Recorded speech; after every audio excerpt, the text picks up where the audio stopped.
Your current objective is shown in the top left of the screen.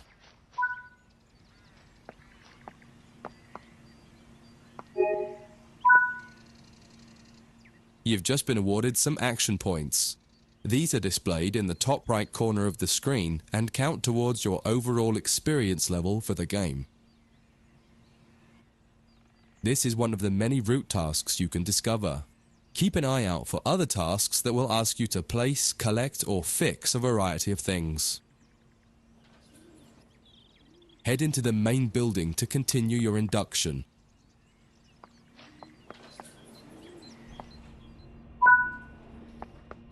Walk over to the waiting area on the right.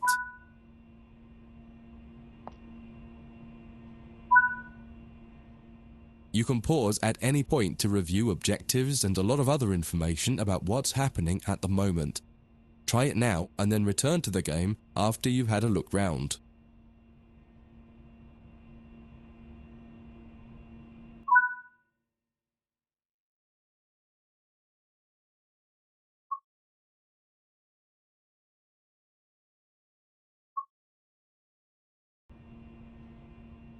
Now that you've covered some of the basics of moving around and interacting with the environment, let's take a walk through the building and find the trains.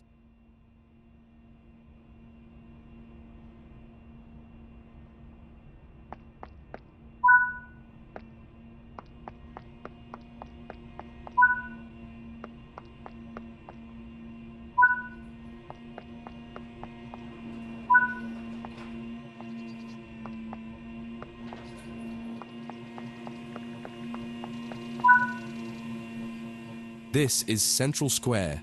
From here you can explore the main training center depot and surrounding yards. Your journey operating trains is just getting started here at the training center. Remember, you can always come back here from the main menu to refresh your knowledge if you're unsure about anything.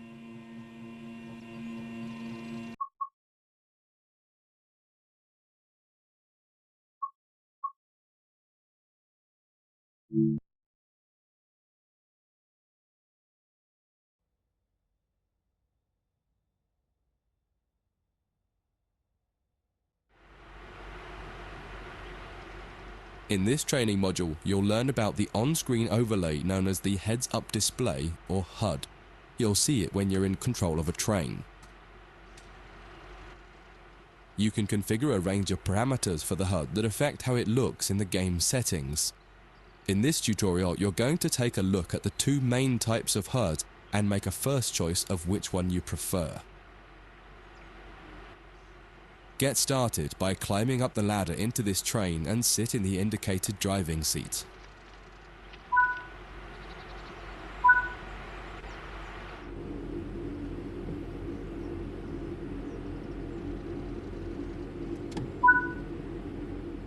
Welcome to the most important seat in the train.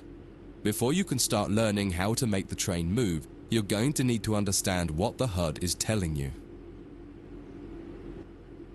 There are three types of HUD. The one you're seeing now is the normal HUD.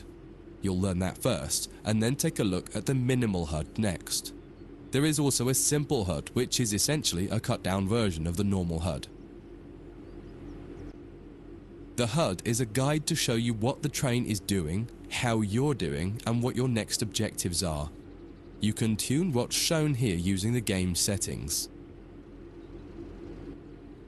The main part of the normal HUD is the speed display in the bottom right. Your current speed is indicated by a white bar that will appear on the outside of the speedometer, and there is a red mark that indicates the maximum permitted speed. This is the direction display. An arrow will indicate the forward, reverse, and neutral directions. A cross, or X, means the reverser is currently either not inserted or in the off position. This is the power display. A number will indicate what position the power or throttle control is in. If the display is white, it refers to power. If the display is yellow, it means powered braking or dynamic braking. If the display is red, then the throttle is currently locked out and you will need to take steps to release the lock before power can be applied. You can learn about troubleshooting elsewhere in Training Center. These are the brake indicators. The exact one shown will vary by train and will often be visible in the train itself on the various gauges. These gauges tell you what is happening in the braking system. The most important one is the BC or brake cylinder. In most trains, when this reads 0, that means the brakes are released. Anything else and the brakes are applied. In the top right is the track monitor. This shows you the line ahead and allows you to see all the signals and speed limit changes that you're approaching.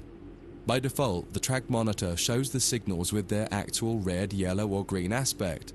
But when you get more confident, you can hide this information via an option in the game settings. As you accelerate, the track monitor will extend its look-ahead distance so you can see much further ahead at higher speeds. This is all done automatically. Now that you're familiar with the normal HUD, it's time to take a look at the minimal HUD. You can change this via the game settings, but for this tutorial the game will change it automatically. You can see that most of the HUD is now gone. You are left with basic information in the top left corner.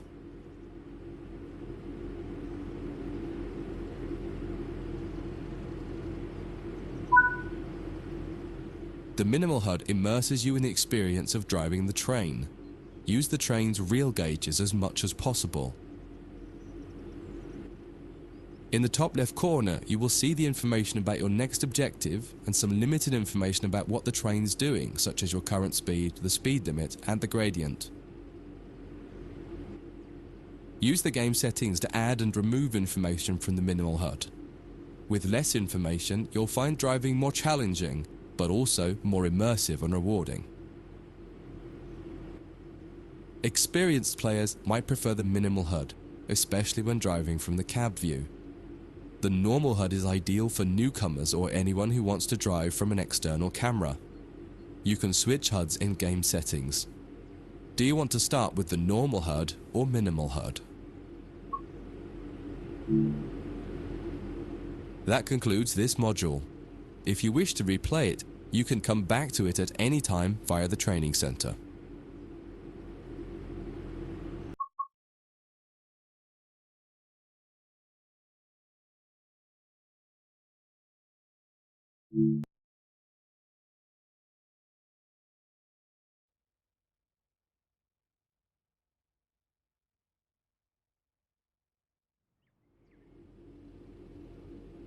In this training module, you're going to learn how to make a train move and then bring it to a stop.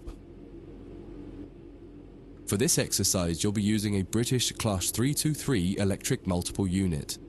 It's a great train to get started with as the controls are quite straightforward. This module will get you used to the feel of the train and its controls. While many trains have different controls and are operated in different ways, there are basically always 3 controls that are common and are required to move the train. The reverser chooses the direction you're going to move in. It often has 4 positions: off, forward, neutral, and reverse. The brakes are used to slow or stop the train. There are potentially multiple braking systems you can find in different trains, and you can read more about that in other sections of the training center. For now, the Class 323 has a very simple braking system. The throttle controls how fast the train accelerates. In this train, the throttle and brakes are controlled by a combined power and brake handle. Moving the handle in one direction will apply power. The middle position is neutral and does nothing, and then the other range applies the brakes. You will find in some other trains that the throttle and brakes are on separate handles. Before you go any further, set the headlights for daytime running and ensure the tail lights are off.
We want to move the train forwards, so set the reverser to the forwards position.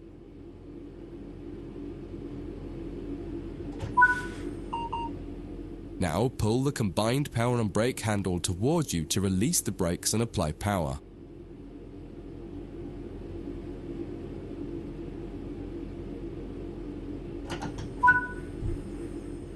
In the bottom right and in the center of the speedometer gauge, you can see a little ball. This is the accelerometer and will move up or down to indicate whether you're speeding up or slowing down.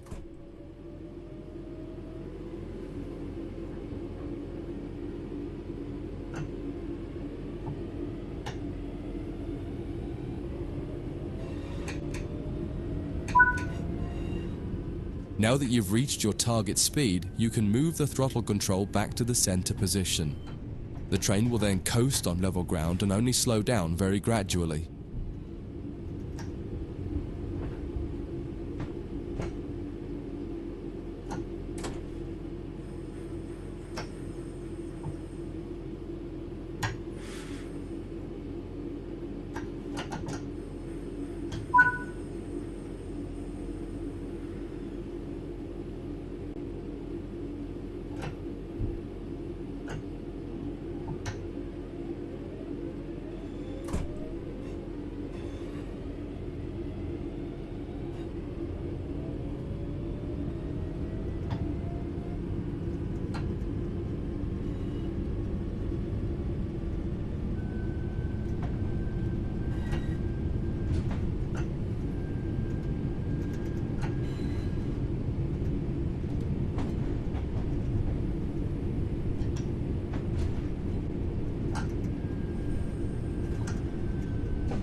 When it comes to stopping trains, the specifics of each train can be quite different. However, the basic process is fundamentally the same. Bring this train to a complete stop.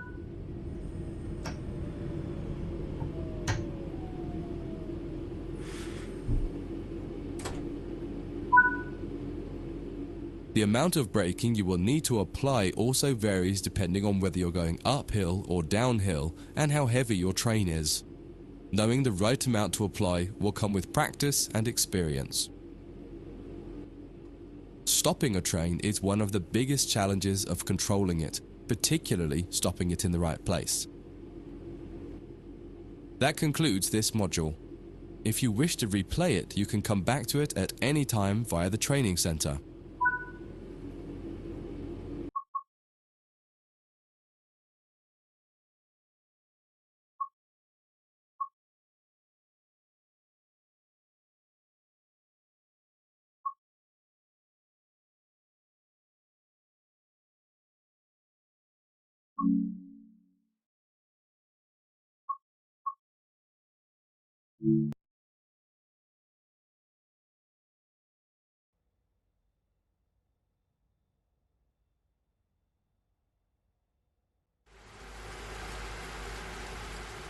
In this training module, you'll be learning basic passenger operations in this Class 323 electric multiple unit. This part of the training center is the Metro Loop.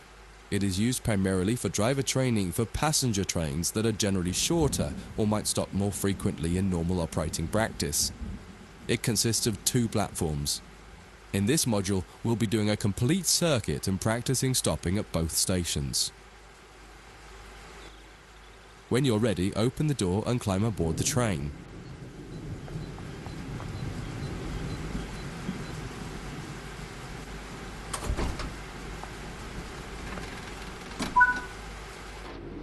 Take a seat in the driver. Always remember to close the driver's door once you get in the cab. Some trains will prevent the brakes from releasing if any doors include. To unlock the control desk, insert the master key and activate it.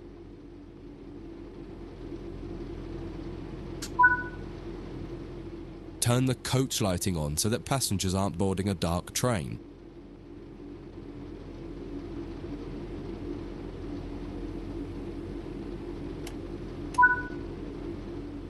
To allow passengers to board the train, you will need to open the correct doors. In order to use the buttons in the cab, you must first insert and then turn the door key to the on position.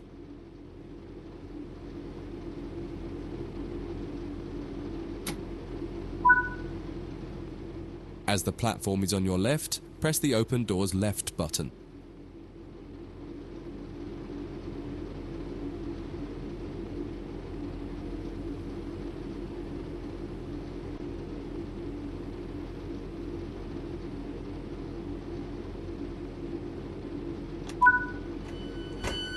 The weather has turned quite bad, so you'll need to turn the wipers on.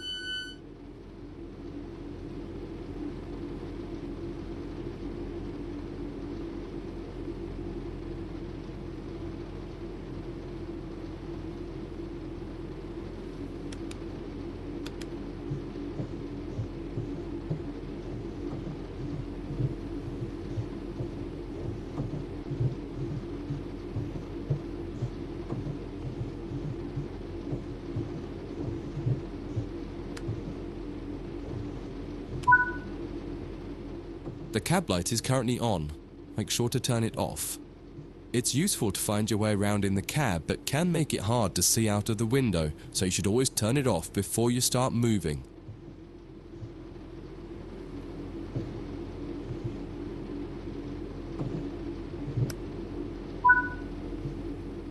Headlights in the UK are used to allow others to see the train rather than being of great use to the driver seeing out.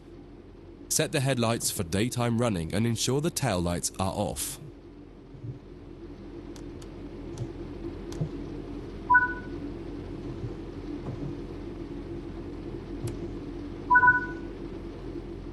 While the passenger doors are open and the loading objective completes, you'll notice the bar in the top left slowly rising.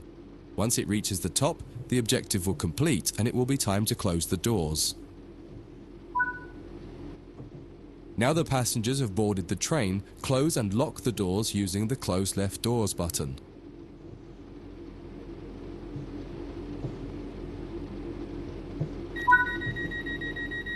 Set the reverser to forward.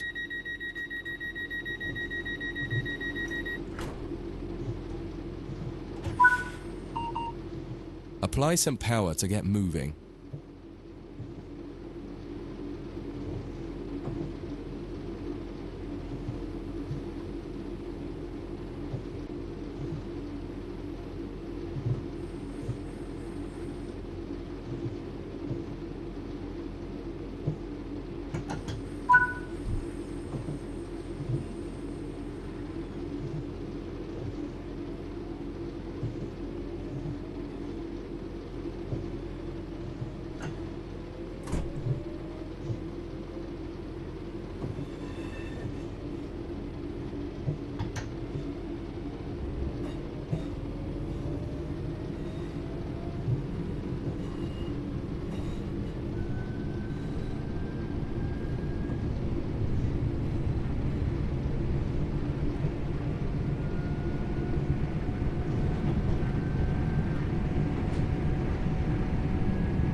You're approaching the next station. Use the power brake handle to apply power so that you come to a gentle stop at the indicated marker on the platform.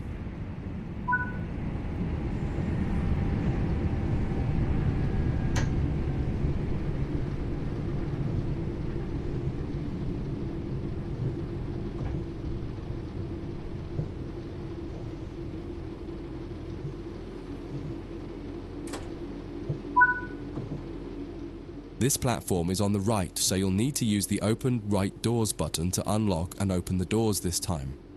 Once again, observe the objective indicator on the HUD to tell you when it is completed.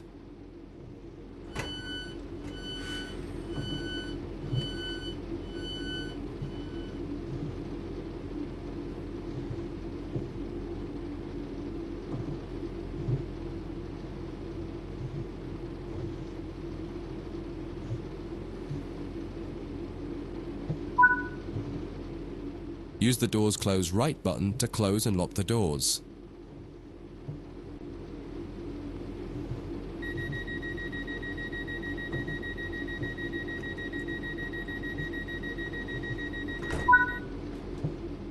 Drive the train to the next platform without any further guidance and see how you get on.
That concludes this module. If you wish to replay it, you can come back to it at any time via the training center.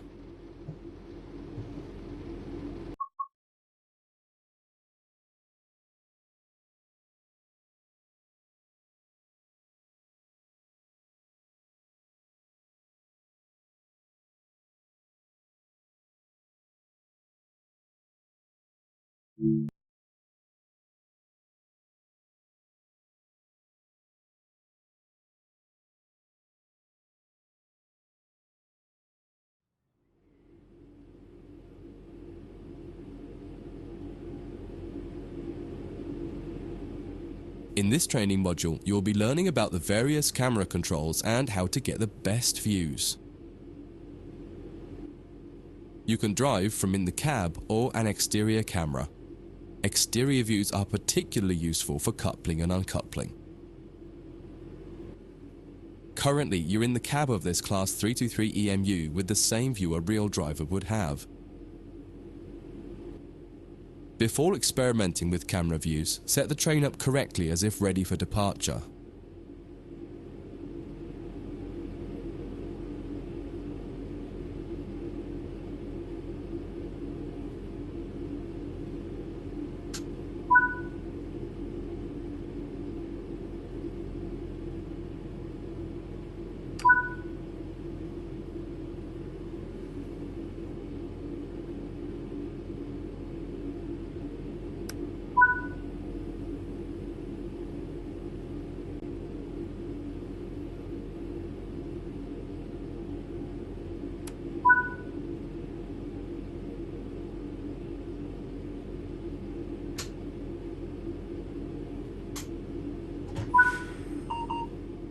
We will now explore the camera controls.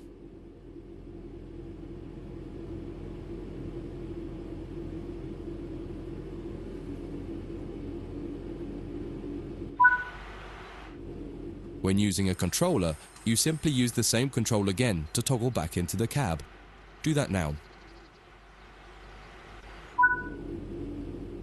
Now that you're used to interior and exterior, switch back to the exterior view again to learn more about it. From the exterior, you can move the camera around. Use the controls indicated to move and turn the camera. Spend a minute just practicing moving and turning the camera.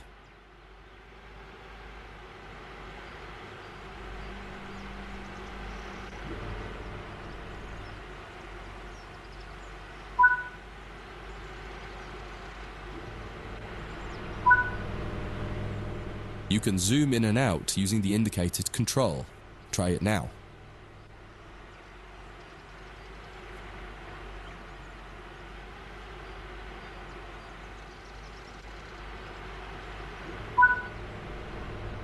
While in an external camera, you can also interact with some elements such as junctions. You'll be learning about junctions properly in a different training module, but for now, fly over to the indicated junction and change it by interacting with it using the controls indicated. There's a lot more to learn about cameras, including numerous other camera modes. You can find out more in other areas of the training center.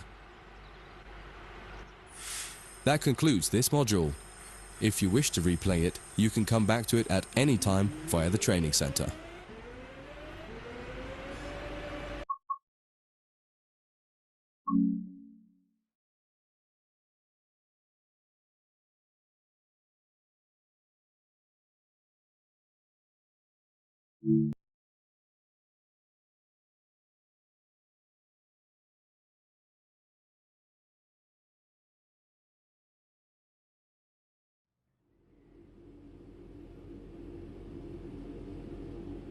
In this module, you'll combine everything you learned from the moving a train,